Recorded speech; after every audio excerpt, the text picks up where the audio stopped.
The Red Sea is effectively closed as the Houthis, aligned with Iran, have shut down the Bab el-Mandab Strait, and they took out 2 Saudi Arabian tankers. The Strait of Hormuz is effectively shut down as the Iranian IRGC has effectively shut down the United States route in the southern area by Oman, and Iran struck another tanker yesterday.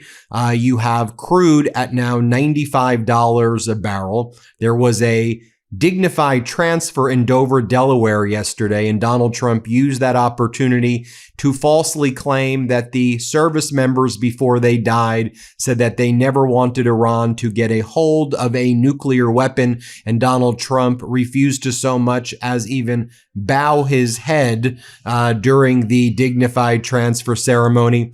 And what is Donald Trump doing at 12 a.m., at 12:30 a.m., while the Red Sea is now shut down, as crude approaches $100 a barrel, as the American people are suffering? What did this psycho post last night? The following. He reposted an account, Republican Party News. Siren alert, everybody. The president of the United States wants to communicate something while the United States is in this catastrophic and unlawful war, and while wars have broken out across the world as a result of Donald Trump's weakness and his corruption and his pathetic behavior and his warmongering. What could he be posting, everybody? This is what he posted. Holy crap.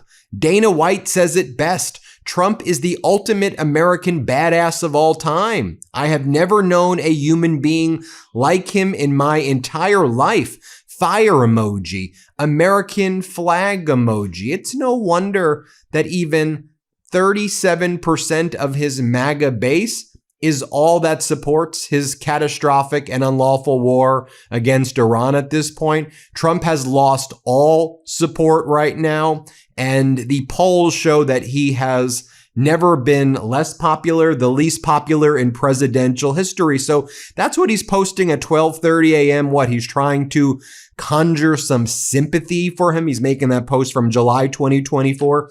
This, as the New York Times is reporting, a military official told the Times that nearly a dozen troops were also wounded severely enough by Iranian missile and drone attacks in Jordan and other countries this month that they were flown to a U.S. military hospital in Germany for treatment. Now, I'm glad last night the New York Times was finally getting around to report that. But as you know, beginning late last week, we were showing you these medevac planes. Remember the videos we were doing here, casualties being hidden.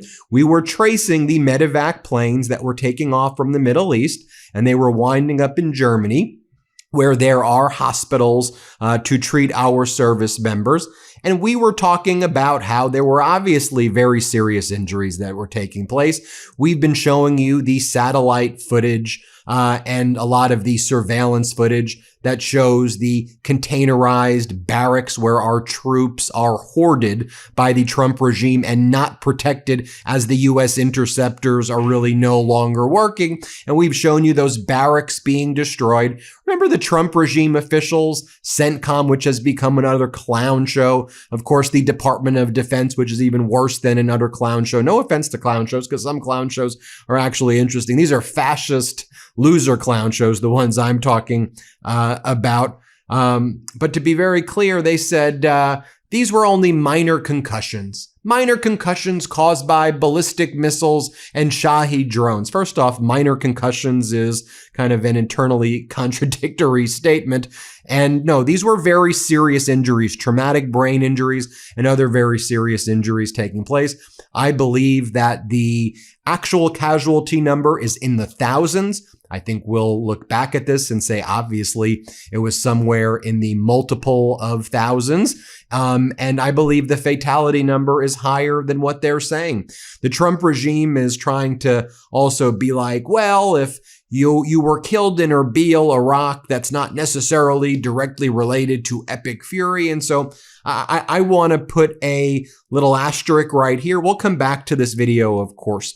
Donald Trump was in Dover, Delaware. Again, you can see all of our military leaders putting their head down as a sign of respect for those killed in action. Donald Trump was, again, lying about what they were saying and refused to so much as bow his head. But what he did do in Dover, Delaware, is post Trump orders, this was a post from Donald Trump, Trump orders CENTCOM to open the gates of hell after U.S. troops killed. Launches strikes on Iran. Open the gates of hell. Well, after the 12th consecutive escalation night by the Trump regime, attacking civilian areas in Iran, including an area in the Iran-Iraq border, where there were hundreds of pilgrims right there who were traveling for religious reasons, and the Trump regime struck the pilgrimage at the border. And we had video of that I showed yesterday. While you have the Trump regime striking more civilian infrastructure in Iran, Iran struck back as it said it was going to do. Iran struck a ship that was trying to go through the southern route in the Strait of Hormuz by Oman. The Houthis, obviously allied with Iran in the Red Sea, shot two Saudi Arabian tankers, and about 6 to 8 other tankers turned around in the Bab el-Mandab. Great work, Donald Trump. Not only is the Strait of Hormuz shut down, but the Red Sea is now shut down. Also, 3 other tankers turned around in the Strait of Hormuz. But CENTCOM, which I said before has become this utter clown show, posted that it is false. They wanted to do a fact check over at CENTCOM. Claim today, Iran's Islamic Revolutionary Guard Corps Navy claimed that it controls the exit and entry to the Strait of Hormuz, suggesting that the international mariners can only use routes the IRGC prefers. This is false. Fact. Iran does not control the Strait of Hormuz, says CENTCOM. We all know it's very safe.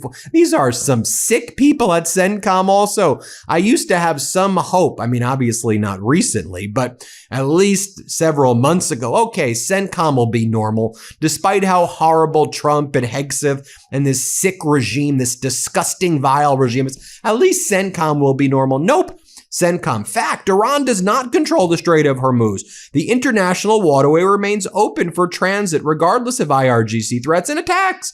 Commercial vessels continue to use the strait with U.S. military support. Since early May, American forces have helped more than 900 ships transit the strait. In other words, sounds like a fabulous place to take a vacation through the Strait of Hormuz, according to CENTCOM. By the way, most of those ships did not use the southern route that the CENTCOM wants the ships to take by Oman. Most of those ships refer to the IRGC route, but in any event, what the CENTCOM numbers are actually reflecting, even if you accept them as true, even if you accept that all those ships went through the CENTCOM southern route after the U.S. violated Section 5 of the MOU, which said that Iran administers the Strait of Hormuz, even if you said, okay, it's open, everybody. Well, that averages about 11 ships per day, which is less than 10% of the pre-war volume. The art of the deal, by their own numbers, which are inaccurate,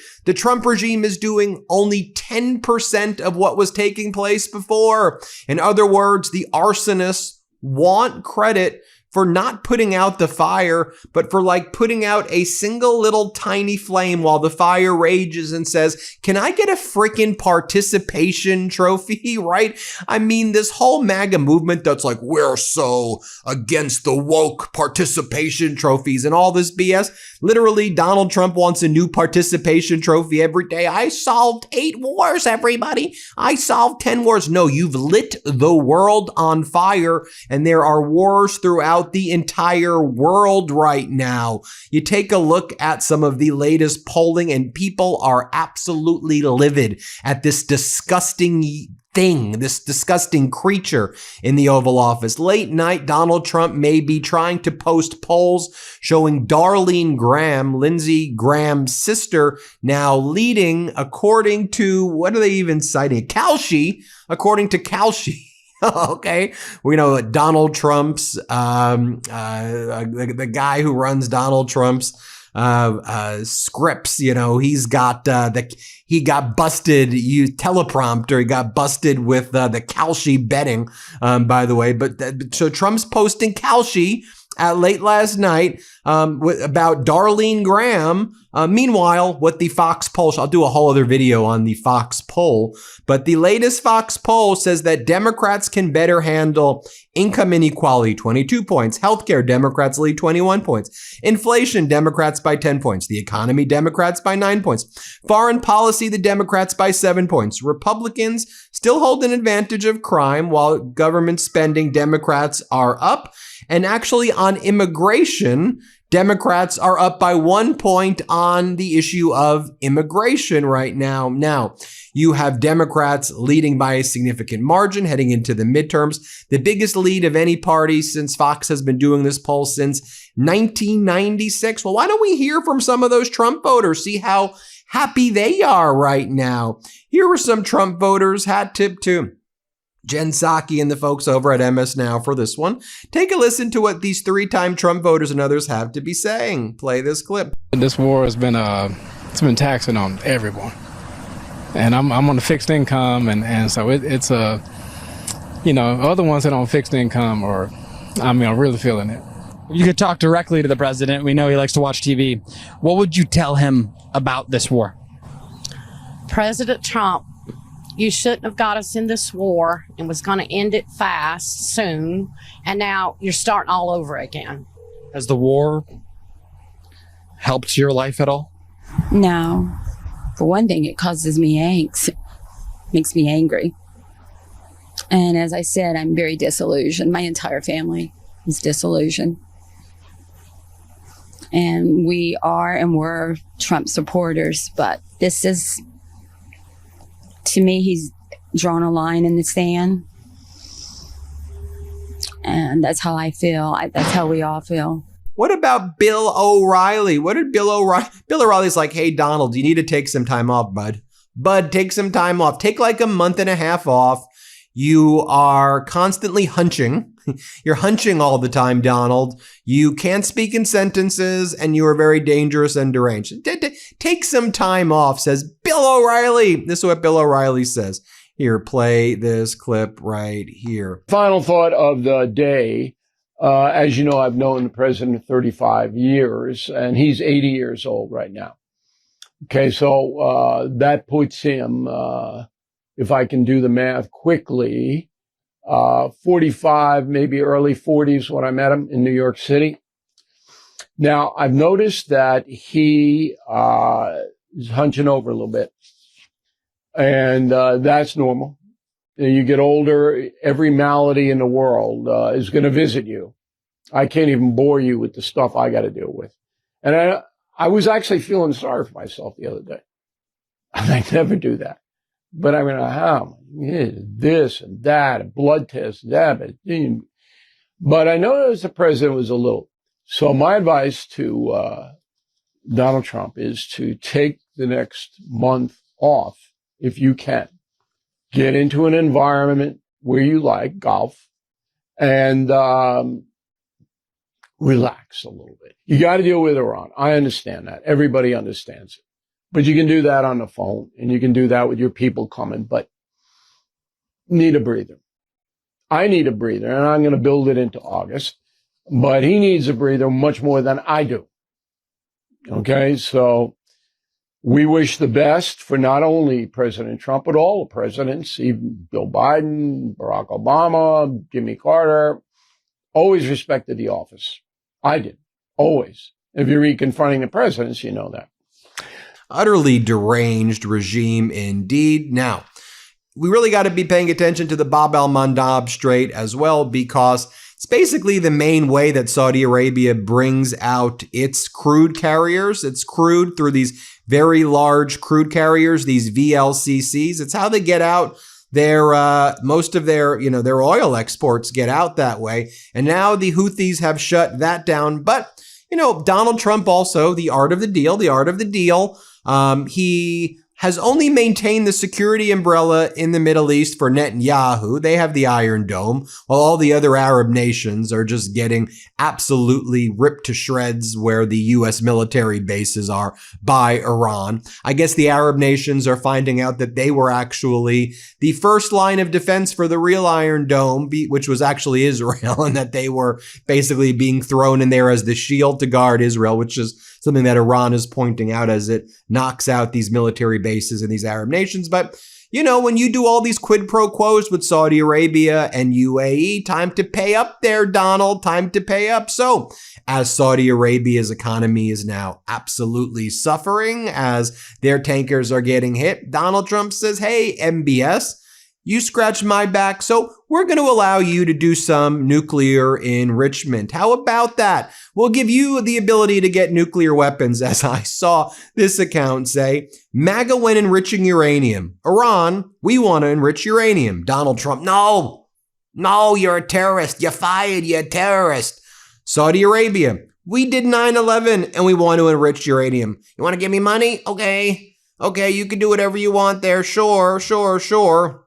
I mean, it's just the most ridiculous thing. Oh, and the United Arab Emirates, guess what they get? They get our classified semiconductor chips, which they'll just turn around and likely give to China. UAE bought a lot of Trump crypto, World Liberty Financial, Abu Dhabi, Dubai, putting lots of money in the Trump family pockets right there. Time to pay up, Donald. Again, with all of this going on, you've got these Trump regime top officials like Dan Scavino posting these videos of what the Oval Office looks like right now. I mean, the Oval Office literally looks like a dog that pissed on the same white mailbox over and over again. It's literally just like Donald Trump's, freaking piss all over the Oval Office. Excuse the imagery, but it literally looks disgusting. And speaking of disgusting, here's Donald Trump yesterday saying that he calls it, we don't need no Hormuz Street, Donald Trump says. We don't need no Hormuz Street. Here, let's play this clip of what he said. We don't need anything. We don't need the Hormuz Street, but we do it because we have to do it, because we cannot let Iran have a nuclear weapon. It's very simple. Also, Donald Trump referred to the catastrophic and unlawful war as a skirmish. He said that Iran, they're begging me to make a deal. They want to do a deal. Deal. I'm Donald Trump. I just say deal. I do a deal. Dude, shut the hell up with saying the freaking word deal, you loser.